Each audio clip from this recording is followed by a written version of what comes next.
Welcome to Vibrant TV. నేను మీ శివాని.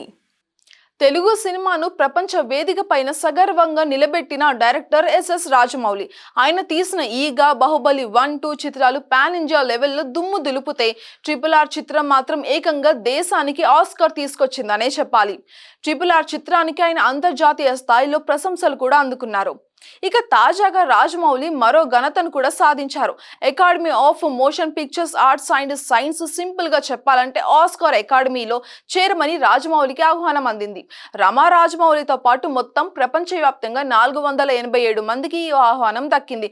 దీంతో 2025 ఆస్కార్లో vote వేసేందుకు ఈ నెంబర్లు అర్హత పొందారు. ఇక ఆయన సతీమణి రమా రాజమౌళికి కూడా అకాడమీ నుంచి ఆహ్వానం రావడం మరో విశేషం. ఇక ఇంతటి గౌరవం దక్కించుకున్నందుకు కూడా రాజమౌళి అభిమానులు కాంగ్రాట్స్ అయితే చెప్తున్నారు. ఇక రాజమౌళి, రమా రాజమౌళితో పాటు మన దేశం నుంచి షబానా ఆజ్మీ, రితేష్ సిద్వానీ, రవి వర్మన్, రీమా దాసు, శీతల్ శర్మ, ఆనంద్ కుమార్ టక్కర్, నిషా షబాన్, హేమల్ త్రివేది, గితేష్ పాంజల్ కూడా అకాడమీ నుంచి ఆహ్వానం అందింది.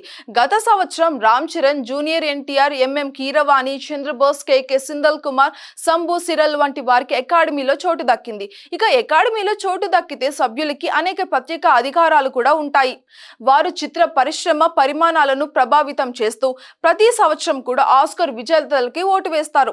ఇక అలానే వీరికి ప్రత్యేకమైన స్ట్రీమింగ్లు, అదే విధంగా ప్రీమియర్లు, నెట్వర్కింగ్ అవకాశాలకి కూడా అర్హత అయితే ఉంటుంది. సభ్యులు వర్క్షాపులు, అదే విధంగా సెమినార్లు, అకాడమీ లైబ్రరీని యాక్సెస్ చేసే అవకాశాన్ని కూడా వీళ్ళు పొందుతారు. ఇక వీరు కమిటీల్లో పనిచేస్తారు, ఆస్కార్ కార్యక్రమాలలో పాల్గొంటారు, అకాడమీ పరిచర్లు పొందవచ్చు. అలానే అమేజింగ్ టాలెంట్ ను కూడా గుర్తించి సినిమా భవిష్యత్తుకి వారి వంతు సహాయం కూడా చేసే అవకాశం వీరికి దక్కుతుంది. ఇక కెరియర్ విషయానికి వస్తే రాజమౌళి ప్రస్తుతం SSMB 29 సినిమా ప్రారంభించే పనిలో ఉన్నారు. మహేష్ బాబుతో తీస్తున్న ఈ చిత్రాన్ని అంతర్జాతీయ పరిమాణంలో రూపొందించేందుకు రాజమౌళి రెడీ అవుతున్నట్టుగా మనకు అర్థమవుతుంది. ఇక ఇప్పటికే స్క్రిప్ట్ పనుల్ని కూడా పూర్తయ్యాయని అయితే మనకు చెప్పారు. ఇక త్వరలోనే కాస్టింగ్ కూడా పూర్తి చేసే అవకాశం అయితే ఉంది. ఇప్పటి వరకు అయితే కేవలం మహేష్ బాబు పేరు మాత్రమే ప్రకటించారు. అయితే ఖచ్చితంగా ఈ సినిమాతో భారత చలనచిత్ర స్థాయి మరో లెవెల్ కి వెళ్తుందని రాజమౌళి అభిమానులు అందరూ కూడా గట్టిగా నమ్ముతున్నారు. For more updates, subscribe to Vibrant TV.